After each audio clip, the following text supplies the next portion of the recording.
Hello and welcome back to Bossing English with Mr. F. We're going to look at Language Paper 2 Question 5, a little prompt sheet of things to think about, and we'll start getting into a question, this one over here, which is an article. We know this year it's going to be an article. They've given you that advanced information, so we don't need to worry about the other forms it could be. So, FORPS, FAP, the question, he said FAP, yeah, it's deliberate to help it stick in your brain. Form, audience, purpose. Okay, let's apply that to this question. We've got the statement, homework has no value. Some students get it done for them, some don't do it at all. Students should be relaxing in their free time. I can't really FAP that, so the only thing I can FAP is this bit here. Form, it's an article. We know it's going to be an article, you know that going in. We don't know whether it's going to be for a website, which might be more general audience, or a broadsheet newspaper, which would be a more educated audience, in which you would need to adjust maybe your vocabulary and approach there. This one is a broadsheet newspaper, that's our audience. So that's the F, that's the A, and then I'm going to explain your point of view on this statement. Okay, so do I agree or disagree? And if I agree or disagree, why? I'm going to lay out my reasons. Form, audience, purpose there. So, do I agree or disagree with that statement? Do not sit on the fence. Take a point of view. If you're not sure, do a little for and against, pros and cons here, and try and work out how you feel about homework. I think, and if you're not sure, if you've got 3 things to say there, but 5 things to say here, you've got more to say about that, use that. Doesn't mean you can't use this, but when you use this, you want to bring it back round to your side. Some people say, I'm aware that other people have different opinions to me. However, they're wrong because, and you're going to still argue that point of view. Write down your reasons. Remember, your point of view must be clear. The examiner needs to go away understanding what your point of view is about homework and why you think that, because you've explained it to them.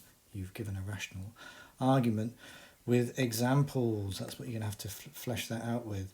Now, this is the tricky thing on this question, especially in time conditions. So I might have to break this video up into a couple, because I'm going to go away and retrieve an example, one I've done. Persuade your reader, right? Even though I'm explaining, I still need to be persuasive. And I'm using it. All the devices, like the DeForest techniques that you would have done, rule of 3, hyperbole. You can use similes and metaphors. I think that can be really effective, like an extended metaphor.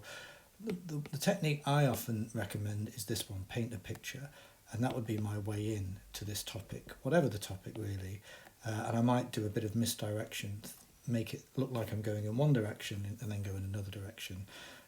These are all ways of showing that you're using structural effects. Now you get marks and credit for structural effects. So if I'm painting a picture in one paragraph, to kind of, use imagery to make a point, or I'm doing an extended metaphor, these are clear. Another way of doing that would be having maybe a repeated motif, like an afro or something like that.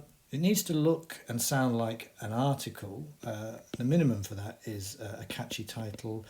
So one thing to do in your planning is just write title at some point on it, so that when you come back at the end you can always add the title. So leave a bit of space.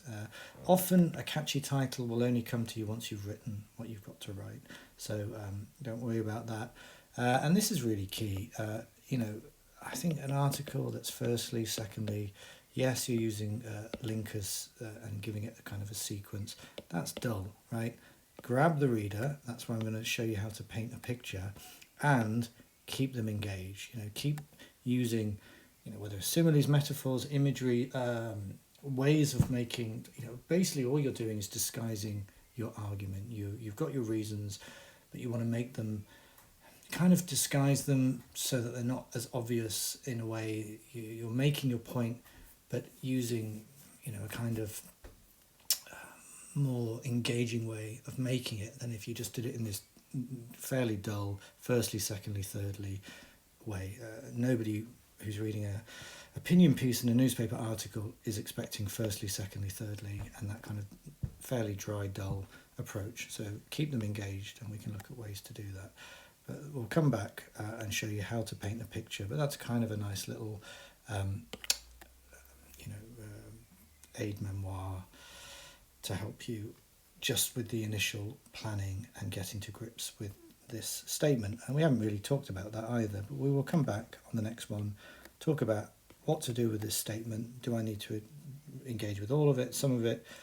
How can I simplify it? Is homework a good thing or not? That's all you're doing. And turning it into a yes/no question can also help you decide if you're for and against. Does homework have value? There we are.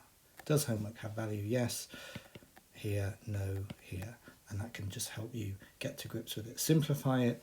The things these are just reasons. If the students who struggle to get started, you've got 1, 2, 3 reasons why it's a good or bad thing. And that's what that statement's doing. But in a nutshell, does homework have value, yes or no, is what they want you to answer there.